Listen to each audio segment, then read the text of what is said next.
Welcome once again. All right, my name is David Apia, a professional counseling psychologist, and I've received your referral letter. Kindly confirm by telling me your full name. I am Mr. Lagadash.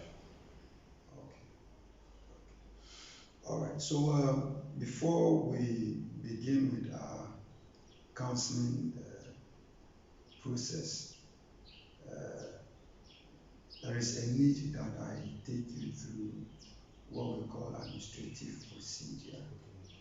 And because it is more of a professional counseling than any other one we know, it is always the best that I let you know the in and out of the counseling section before we begin.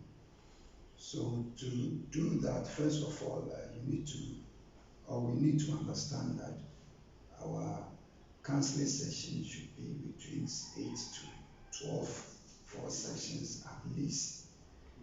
And if after that period and process or the challenges you are going through are not resolved, then probably we can extend the time for the session.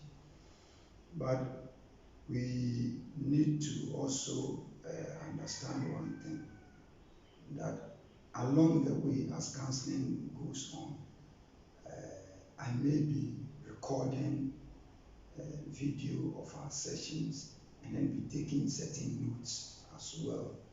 So there is a form called the informed consent form that will to say that you are giving me your consent to continue with the recordings of the session. So along the way, I will give you the forms to endorse it. That is, if you agree to that. And as we move on, we need to understand what is called confidentiality. This counseling session is between me and you, and no other person must hear what goes or what went on in our counseling session. So it means that after the discussion with you, I need to keep my mouth shut. You are also not permitted to go and discuss our counseling session with anybody, even outside the counseling section. So I will also give you the confidentiality form for you to endorse, but I need to just walk you through what. Please, can I ask a question? Please, At what point in time can I tell people about the counseling that I'm doing? Can I tell people that I'm on counseling sessions, or at what point in time? Well, there is nothing wrong telling somebody that you are in a therapy with a counselor, but the content, issues we discuss here, that one you don't have the right to tell anybody. For whatever reason, when you think that you need to discuss our session with somebody, you need to create the awareness, we discuss it. If it is important and it will not affect our session, I think I may give you that consent or that approval to do so. And myself, I also don't have that right to tell anybody about the content of our session. But having said that, there are few limitations, few instances that will compel me as your counselor to be able to inform people about what has transpired in our counseling session. And one of it is that I think there are about 4 reasons or 4 situations that will compel me to break confidentiality. And one of it is when I sense that as you are seated here, you are likely to harm yourself.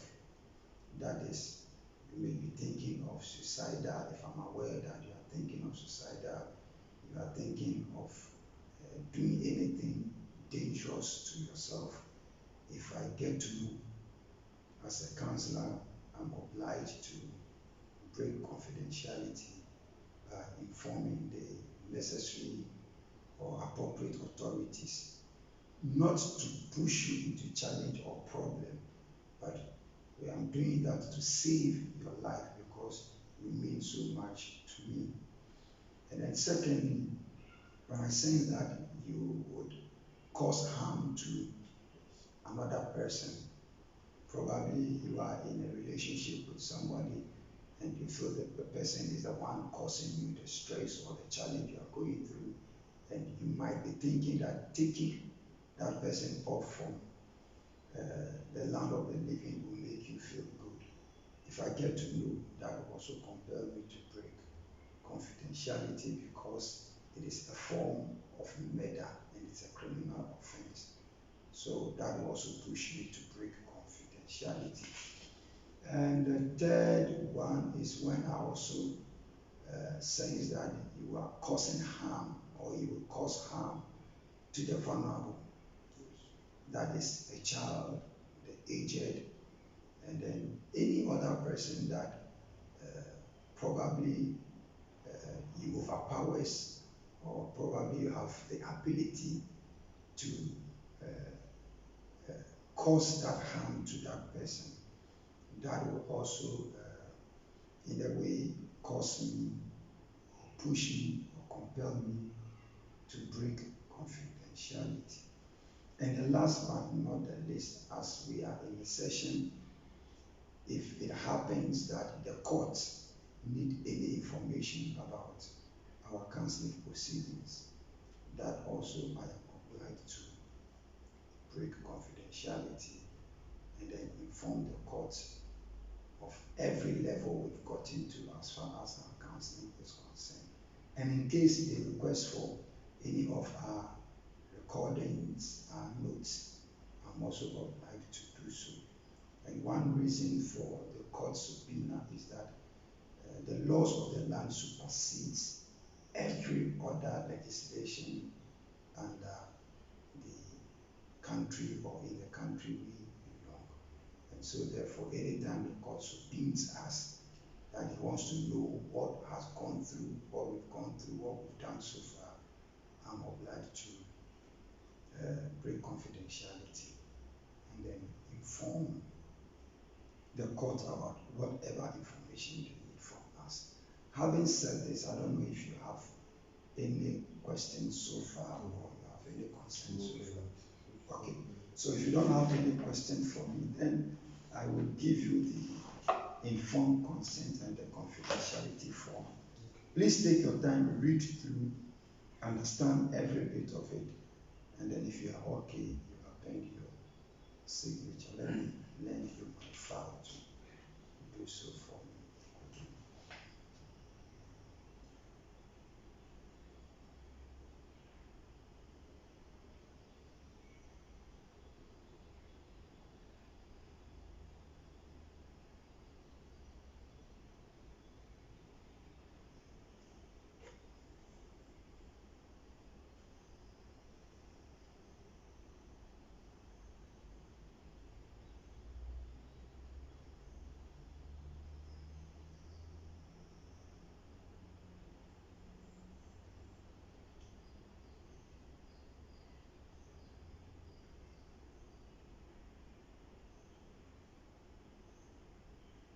So with what you've written, I don't have to tell anybody. Yes. I don't have no Especially the the one one closer to me. not at all. Whoever you want to discuss session issues with, you need to bring it in session. We discuss to see if it will help our session. Okay. All right, then kindly endorse me. Right. Yes, your name, what have the client. You write your full name, you sign behind it, and then today's date.